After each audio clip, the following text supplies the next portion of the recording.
So, how do you feel like you've evolved as a person? Oh, this is a good question. There's a few ways, I think.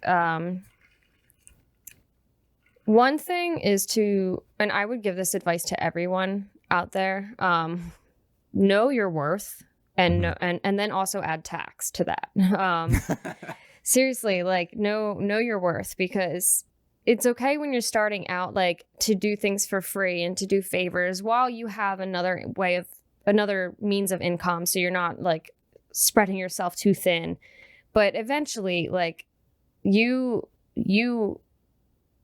have to tell yourself, like, I can do this. Like, this is what I'm worth. And there's been times where, like, some people are like, oh, that's it, like, easy here. And then there's other times where people are like, oh, that's out of my budget, sorry. And you don't budge on that. Don't, like, it's cool to help people out, and like to, like, I have favors from like my like composer and like my audio person, like they give me like a deal or whatever, but then I always give them work. Like, we have deals and stuff, and that's just comes with like networking and everything. But if you have someone that's like, yeah, come on, do this for exposure, first of all, if it's for exposure, tell them to like suck an egg, because that's the biggest load of crap.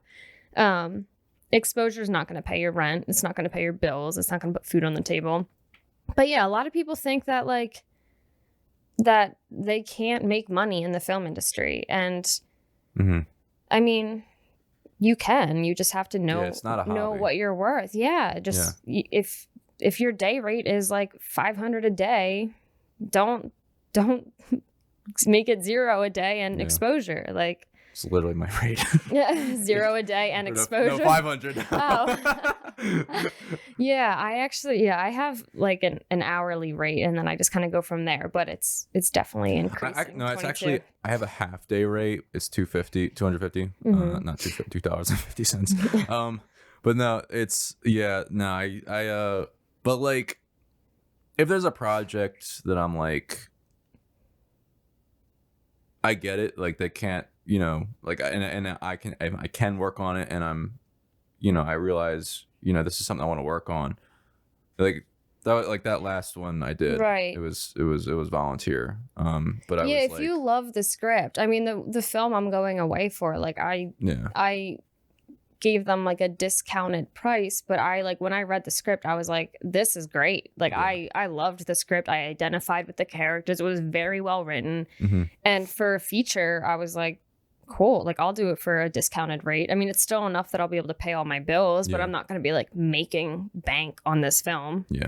But the other thing I learned as a person, I guess, in the industry, and like that I've grown throughout the years, is to not take things personally. I think a lot, especially with social media now and stuff, kind of like how you said you had like missed a message from Eric earlier. Like, like, if that happens to someone, and a message is missed, like, don't assume the worst right away. Like, people will show their true colors eventually, but like, I don't know, not everything is about you. You know what I mean? Like, if they miss a message, or if you aren't tagged in something or whatever, like, don't take that stuff personally. Like, it'll just make you bitter. Sometimes there's like those like impulses, those things come up where like your lizard brain's telling you, oh, they didn't tag you in this, they must not like you. or it's right. And you just can't listen to the lizard brain, and you just gotta be like, fuck you, I don't care. Like, just, I mean, I say that a lot to myself, even when I do care about things. I'm like, oh, I don't care. Like, but when I do that, I start to not care. Like if it's something that, like, only for things where like I'm I might be offended by something, or like I might feel down on myself for something that may have happened, or no, like, happen or whatever. And it's like, like, it's just like, you ever practiced or read about stoicism? I know what stoicism is, but I haven't. Well, I mean, I don't even know what practicing. Yeah, I was gonna say, I don't know if I've learned how to practice. Well, I mean, I don't know if you've ever read a Stoic, like a book from like a Stoic philosopher. I first came across I first came across letters from a Stoic or something. It was like what was his name?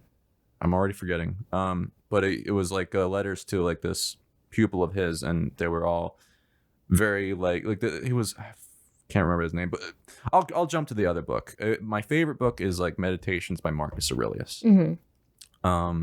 I when I first read that book, I just felt like inner calmness when I first read it, and I never felt that from a book before. And then later on, that I found that I had even more inner calmness from reading like the Tao Te Ching, which isn't a Stoic book. I think Taoism is a religion, but I like the book because I kind of treat it as like a philosophy of life. It's about things like not knowing. It's not knowing is a thing to practice, accepting that you don't know, even when you think you do or you do. But just say, I don't know, or it's really the best metaphor I can use, because even in the book it says to be able to basically, and this is paraphrasing, to be able to describe things or what the way is, or the way to peace or inner peace, is putting it into words. Once you put it into words, or poorly into words especially, it's hard to find your way into it. But this book is written so succinctly. I actually even have it down here, but he's gonna pull out another book. Yeah. Hold on. Yeah. You got books, you got tissues, you got it all. Everything. It's a Pandora's box or desk. And basically, I just it's the equivalent of turning your mind and your emotions and everything and your personality into water versus a rock. And a water that flows through a stream, and in life you're trying to flow with things. You're trying to adapt with things, and often water can cut through rock if you shape it right. And so really it's about being able to shape yourself, and often there's like some martial arts where they use the opponent's weight against them, or their force against them, or they move with them like a dance and set them off balance and make them fall. And that's kind of what it is, but in every aspect of life. And honestly, like the book, I have it on audiobook, and I could actually send the file to you if you want. But it's basically like, it's an hour and a half, like the actual book, the actual poetry of it. And it's literally poetry, I think. And or kind of like that. But it's just each and every page, each and every line is written with such purpose that you literally feel like each line, every other line or so is like, it's like a piece of advice that you can apply immediately and kind of wrap your mind around. And that book. So that book is like one of my favorites because it's just, you can just use it so easily, and it's so accessible, I think, depending on the translation. But thanks for watching. Hope you enjoyed this podcast clip. For notes and links to things mentioned on the show, my films, full episodes, or other selected clips, go to proffitableproductions.com/podcast. Profitable is spelled like my name with 2 F's and 2 T's. Also, for updates on future episodes, follow me on Instagram at Proffitt Take and at Profitable Productions. Consider liking and subscribing. It helps me out a lot. Thanks again. Catch you on the next take.